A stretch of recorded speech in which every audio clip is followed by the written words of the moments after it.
Good morning students. आज की class में हम आप लोगों को जो 13.5 है उसके जो कुछ क्वेश्चन बचे हुए थे और जो बोर्ड में आएंगे वो क्वेश्चन, क्योंकि बोर्ड में जो हटा है वो 13.4 हटी है और 13.5 के क्वेश्चन नंबर 7 तक हटा दिए गए हैं, लेकिन क्वेश्चन नंबर 8 से लेकर आगे तक के जो क्वेश्चन हैं वो बोर्ड में से हटाए नहीं गए हैं। तो इसलिए आप लोग थोड़ा सा इस लेक्चर को ढंग से पढ़ लें। तो क्वेश्चन नंबर 8 के बारे में हम आप लोगों को बात कर रहे हैं।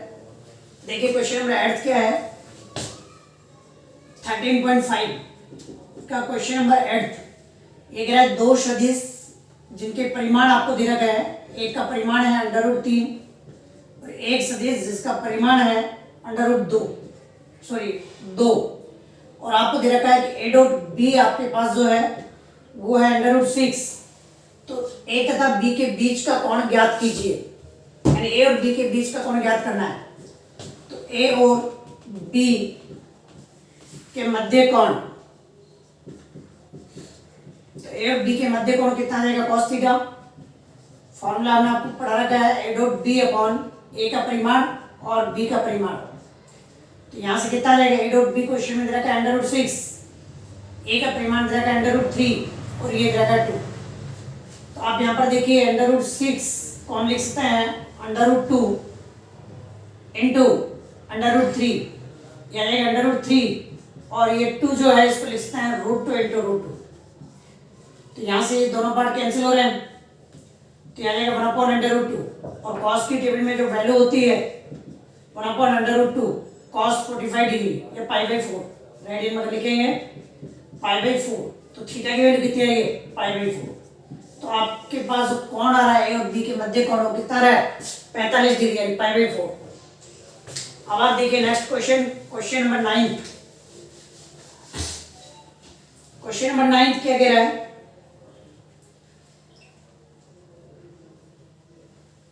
दो सदिशों के मध्य कोण पूछा जा रहा है। दो सदिशों के मध्य कोण ज्ञात करना हम पहले पढ़ा चुके हैं और ये क्वेश्चन उसी से रिलेटेड है। पहले डॉट प्रोडक्ट निकालेंगे, दोनों का परिमाण निकालेंगे और फॉर्मूले में वैल्यू पुट करेंगे, खुद करेंगे इस क्वेश्चन को। 10th क्वेश्चन में क्या कह रहा है कि दो एक सदिश का दूसरे सदिश पर प्रक्षेप पूछा गया है। तो जैसे 10th क्वेश्चन हम करा देते हैं, 11th क्वेश्चन खुद करेंगे। ए कितना रखा है, i प्लस जे कैप और बी ये रखा है i माइनस जे कैप। ए का बी सदिश इतने पर सदिश इतने का प्रक्षेप पूछिए, यानी पहले वाले सदिश पर दूसरे सदिश का प्रक्षेप पूछा जा रहा है। ये कह रहा है बी का ए पर प्रक्षेप, बी का ए पर प्रक्षेप a डॉट बी और a का परिमाण। तो आप देखिए यहां से डॉट प्रोडक्ट निकालेंगे, i cap plus J cap dot i cap minus J cap upon a का परिमाण i प्लस जे। तो आप यहां पर देखिए कि जिस सदिश पर प्रक्षेप पूछा जाता है उसके परिमाण से डिवाइड करेंगे। तो आपके पास यहां से कितना आएगा, i कैप का गुणांक जो है 1 और इधर भी i कैप का गुणांक 1 है। तो i कैप का गुणांक i कैप के गुणांक से मल्टीप्लाई 1 इंटू 1 1 और j कैप का गुणांक j कैप के गुणांक से मल्टीप्लाई तो 1 इंटू -1 आएगा अपॉन अंडर i कैप के गुणांक का होल स्क्वायर 1 और j कैप के गुणांक का होल स्क्वायर 1 का होल स्क्वायर 1 ही आएगा। तो 1 - 1 0 अपॉन √2 तो कितना है 0। तो ये आपके पास आंसर आ गया है कि a पर b का प्रक्षेप आपको निकालना था और कितना रहा है, 0 आ रहा है। अब आप देखिए नेक्स्ट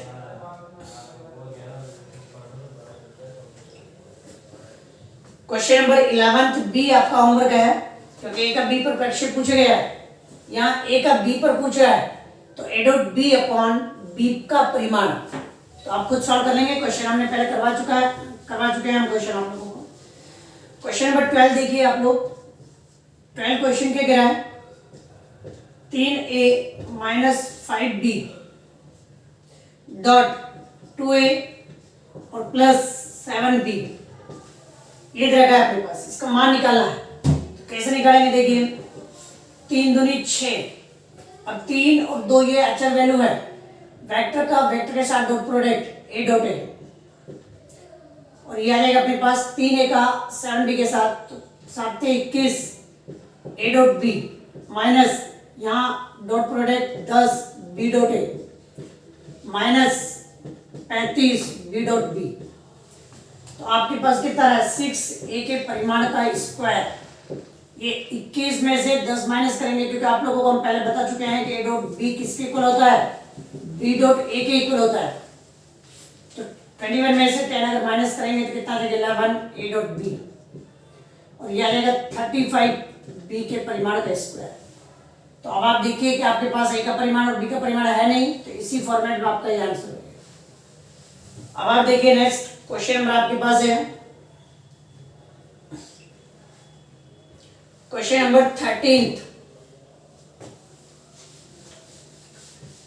इंपॉर्टेंट लगा लेना, बोर्ड के हिसाब से अच्छा क्वेश्चन है।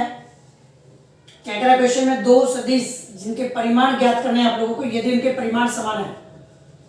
यानी प्रश्नानुसार क्या गिवन है आप लोगों को, देखिए ए का परिमाण और बी दोनों का परिमाण क्या है, समान है, और इनके बीच का कोण कितना है 60 डिग्री। हमने इसका परिमाण तो मान लिया लैम्डा के इक्वल। क्वेश्चन नंबर फर्स्ट, ए और बी के मध्य कोण, ए और बी के मध्य कोण कितना डिग्री का है, theta is equal to 60 degree. ये आपको बोल रखा है। इनका अदिश गुणनफल 1/2 है, ये भी बोल रखा है क्वेश्चन में कि ए डॉट बी कितना है 1/2 है, यानी इनका अदिश गुणनफल जो है वो 1/2 है। तो आपको इनके परिमाण ज्ञात करना है। कैसे परिमाण ज्ञात करेंगे आप देखिए, ए डॉट बी आप जानते हैं कि ए का परिमाण बी का परिमाण cos थीटा। आप देखिए ए डॉट बी दे रखा है आप लोगों को, ए डॉट बी कितना है 1/2। ए का परिमाण और बी का परिमाण समान है तो लैम्डा इंटू लैम्डा और cos 60 डिग्री, तो 1/2 यानी लैम्डा स्क्वायर और cos 60 डिग्री की वैल्यू कितनी है 1/2। अब यहां से देखिए तो डिवाइड में कहां जाएगा, मल्टीप्लाई में, और ये लैम्डा स्क्वायर, तो लैम्डा स्क्वायर की वैल्यू कितनी आ गई 1, और स्क्वायर हटा कर क्या लगा था अंडर रूट, तो लैम्डा की वैल्यू कितनी आ गई आपके पास, प्लस माइनस नहीं लिखेंगे क्योंकि परिमाण कभी भी नेगेटिव नहीं होता है, इसलिए लैम्डा की वैल्यू कितनी आ गई 1। तो ए का परिमाण और बी दोनों का परिमाण कितना आ गया 1, ये आपका आंसर। अब आप देखिए next question, question number 14 question कैसे करेंगे।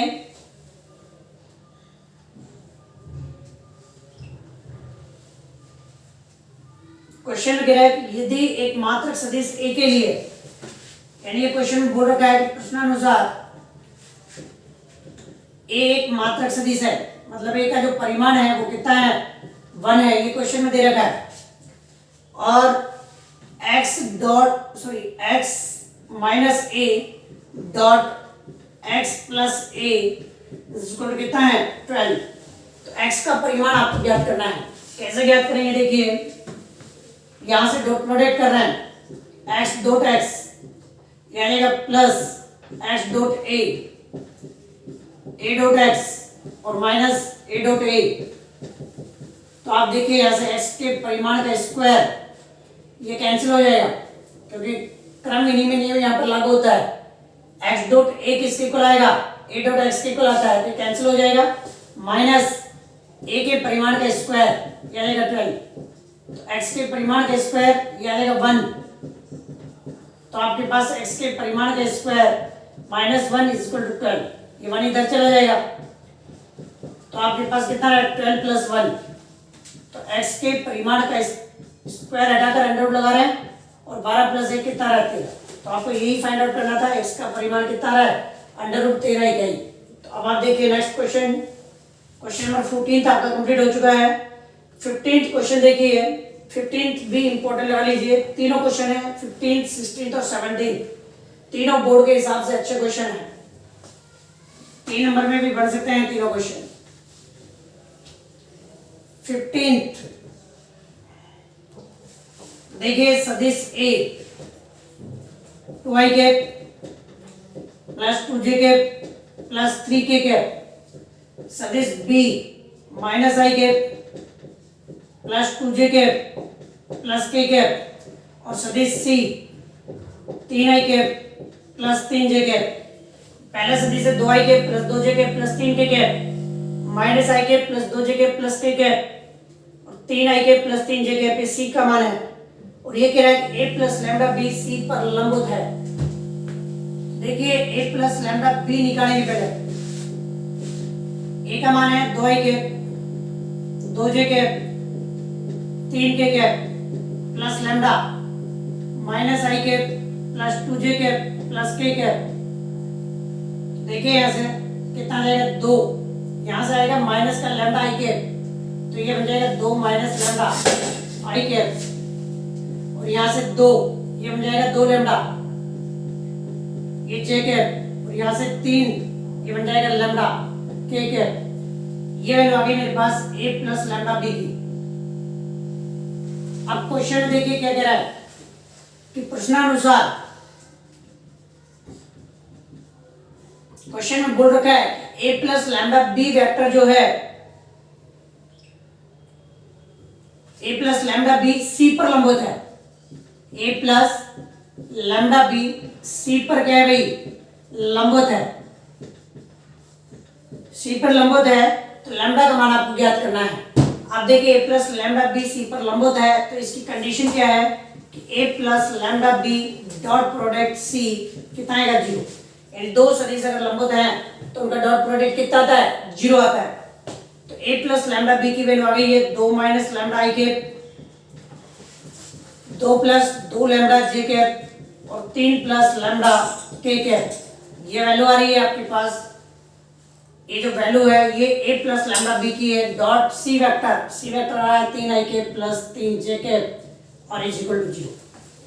आप देखिए यहाँ से आई केप का ऑप्शन आई केप के ऑप्शन से मल्टीप्लाई होगा 2 माइनस लैम्डा 3 और 2 प्लस 2 लैम्डा और 3 plus 0 is equal to 0।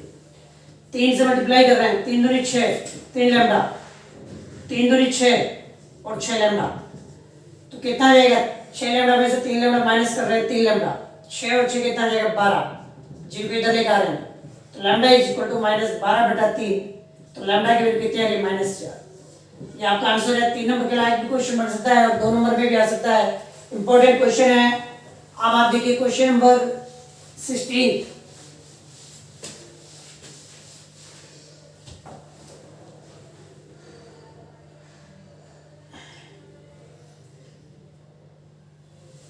Question number 16 question क्या कह रहा है, एबीसी एक मात्रक सदिश है। प्रश्नानुसार ए बी और सी मात्रक सदिश है। मात्रक सदिश है इसका मतलब क्या है कि तीनों का जो परिमाण है वो कितना है 1 है। तीनों का परिमाण कितना है भाई 1। आगे क्या बोल रखा है a प्लस बी प्लस सी इसका मान 0 है। और फिर क्या कह रहा है कि a dot B plus B dot C और सी डॉट ए का मान ज्ञात करना है। तो कैसे ज्ञात करेंगे, हमने आप लोगों को बता रखा है। हम जानते हैं कि सदिश a के परिमाण का स्क्वायर क्या होता है a डॉट a। a के परिमाण का स्क्वायर क्या आएगा a डॉट a। तो आप यहां पर देखिए यहां a प्लस बी प्लस सी मैं ये सदिश ले रहा हूं, इसके परिमाण का स्क्वायर समीकरण 2 से देखिए। आप समीकरण 2 से अगर हम बात करें भाई ये सदिश किसके इक्वल है 0 के इक्वल है, तो इसका परिमाण अगर लेंगे सबसे पहले तो इसका परिमाण ले लें। परिमाण कितना आएगा 0, क्योंकि जब इनका योगफल 0 है तो परिमाण में कितना आएगा 0। अगर वर्क कर दे वर्क करेंगे तो a प्लस बी प्लस सी के परिमाण का स्क्वायर बराबर 0। इस प्रॉपर्टी से ये बन जाएगा a plus B plus C dot a plus B plus C is equal to 0। आप देखिए डॉट प्रोडक्ट कर दें a डॉट a फिर a डॉट b फिर a डॉट c। अभी a से डॉट प्रोडक्ट किया तीनों का, अब b से डॉट प्रोडक्ट कर रहे हैं तो b dot a b dot b और b डॉट c। अब c के साथ डॉट प्रोडक्ट कर रहे हैं तो c dot a c dot b और c dot c is equal to 0। आप देखिए a डॉट a के परिमाण का स्क्वायर a डॉट b, यहां से देखिए a डॉट b और b डॉट a डबल हो जाएगा ए डॉट बी। फिर यहां से देखिए बी डॉट सी और सी डॉट बी, ये दोनों डबल हो जाएंगे, तो आपके पास बन जाएगा, दो हमने बार लिया पहले ही, बी डॉट सी, और फिर देखिए आप सी डॉट ए और ए डॉट सी, क्योंकि दोनों क्रमिक नियम का यहाँ पालन होता है, तो आपके पास आ जाएगा सी डॉट ए, और यह आ जाएगा यहाँ से बी का परिमाण का होल स्क्वायर और सी डॉट सी, सी के परिमाण का स्क्वायर। आप देखिए ए का परिमाण कितना है, एक, तो यह आ जाएगा अपने पास एक का square, two A dot B, B dot C और सी डॉट ए, ये एक और ये कितना है, एक, ये जीरो आ गया, तो एक का स्क्वायर कितना आएगा, एक ही आएगा, डायरेक्ट एक ही लिख दीजिए आप, तो कितना आएगा देखिए, two A dot B, B dot C और ए सी डॉट ए, एक और एक, तीन आएगा, जो इधर आकर माइनस का तीन, तो आपके पास आ गया A dot B, B dot C और सी डॉट ए, कितना आएगा, -3/2। तो ये क्वेश्चन आपसे पूछा गया है, यानी तीनों का परिमाण दे दिया है, a प्लस बी प्लस सी की वैल्यू दे रखी 0, तो यहाँ से परिमाण निकालेंगे, पहले परिमाण निकाल कर वर्ग करेंगे, और वर्ग से ये प्रॉपर्टी लग जाएगी, क्योंकि किसी सदिश के परिमाण का स्क्वायर उनके डॉट प्रोडक्ट के इक्वल आता है, तो यहाँ डॉट प्रोडक्ट कर दिया, उसके बाद एक्सपेंड करेंगे, इसको वैल्यू पुट कर सॉल्व करेंगे, आपका आंसर आ जाएगा। तो अच्छा क्वेश्चन है, ये भी 3 नंबर के हिसाब से। अब आप देखिए last question, question number 17th question क्या कह रहा है,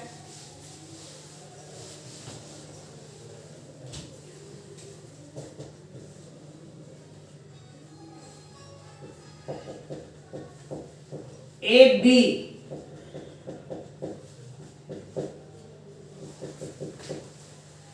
बी और सी, ये 3 वेक्टर है हमारे पास, 3 बिंदुओं के निर्देशांक है 3D के, और आपको कह रहा है कि कोण एबीसी ज्ञात कीजिए। देखिए त्रिभुज एबीसी की बात चल रही है यहाँ पर, ये बी और ये सी, एबीसी कोण पूछा गया, मतलब ये एंगल पूछा गया, तो आप देखिए पहले आपको ये वेक्टर निकालना पड़ेगा, यानी अगर हम यहाँ से सॉल्व करें, भाई जैसे कंडीशन है, दो बिंदुओं को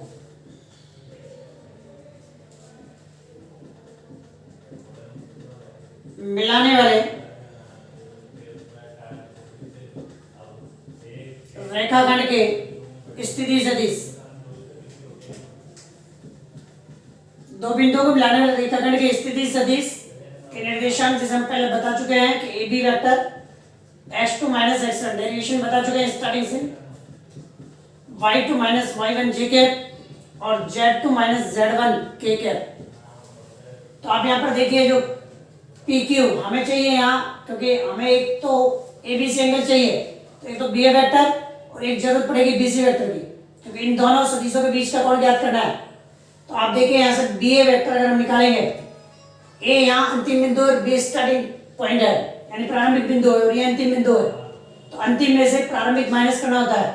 तो आपके पास देखिए ये माइनस करेंगे इसमें से, यानी कितना रहेगा अपने पास, अगर यहाँ पोजीशन वेक्टर के फॉर्मेट में लिखना चाहे तो पोजीशन, और इस फॉर्मेट में डायरेक्ट वैल्यू पुट करना चाहे तो डायरेक्ट भी कर सकते हैं।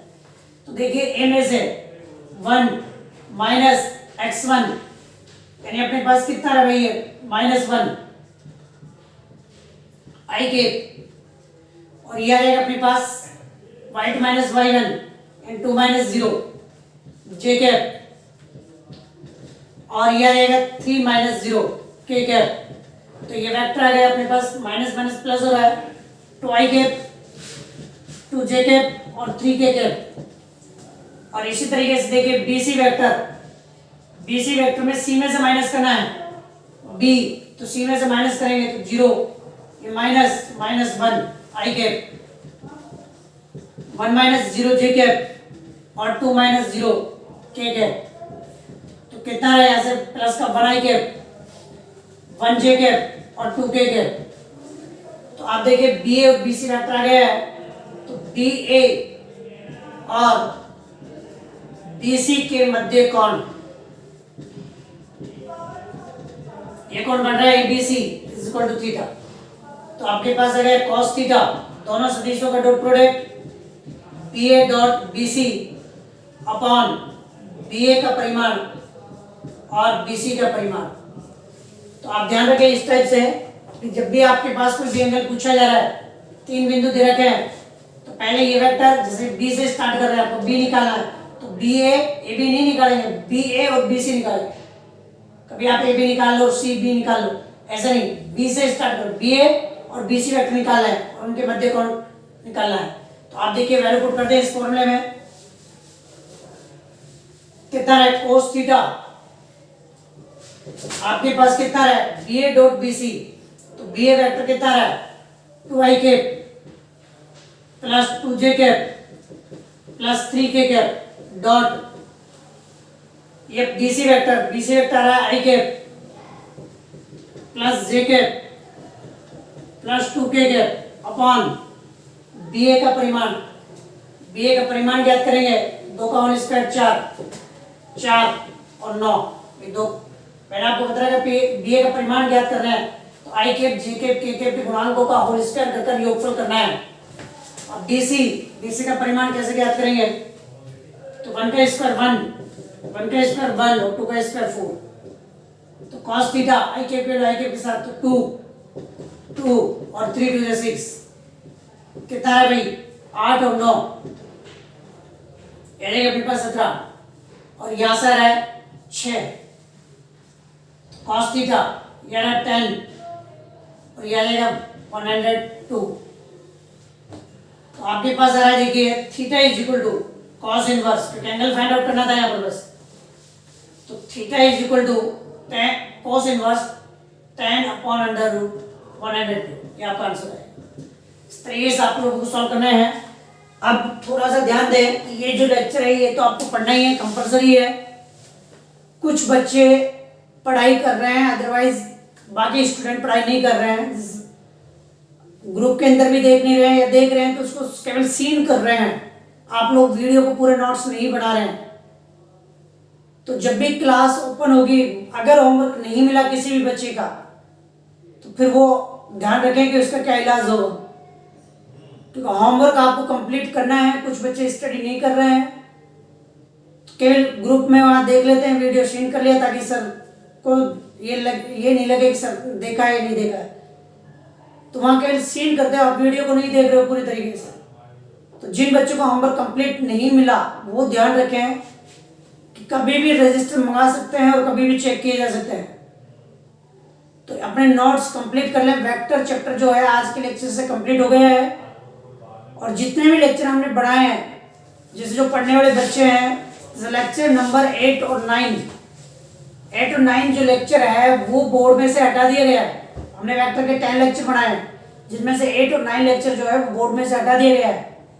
लेकिन जो पढ़ने वाले बच्चे हैं, जिनको आगे स्टडी करनी है, तो वो तो उन लेक्चर को तरीके से देखें, क्योंकि आगे काम आएंगे वो चीज़ें, इसलिए हम पढ़ा रहे हैं। IIT में काम आएगी, या फिर आप फर्स्ट ग्रेड सेकंड ग्रेड जो भी दोगे एग्जाम, वहाँ पर आप लोगों को वो चीज़ काम आएंगी।